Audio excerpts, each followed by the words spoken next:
મહિલાઓ દ્વારા પથ સંચલન તથા શસ્ત્ર પૂજન વડાલીમાં રાષ્ટ્ર સેવિકા સમિતિ દ્વારા આયોજિત વિજયાદશમી ઉત્સવ અંતર્ગત પથ સંચલનમાં મોટી સંખ્યામાં મહિલાઓએ ભાગ લીધો।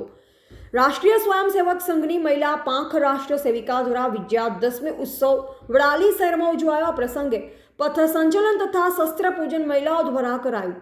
વડાલી શહેરમાં પથ સંચલન અને શસ્ત્ર પૂજનનો કાર્યક્રમ યોજાયો, જેમાં મોટી સંખ્યામાં સેવિકા બહેનો જોડાઈ હતી।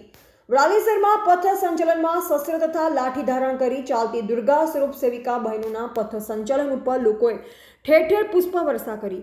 વિજયાદશમી ઉત્સવનો 90 વર્ષ પહેલા નાગપુર વર્ધા ખાતે પૂજ્ય મોસીજીએ શુભારંભ કરાવ્યો, જેનો મુખ્ય હેતુ આત્મરક્ષા માટે બહેનોને તૈયાર કરવાનો હતો।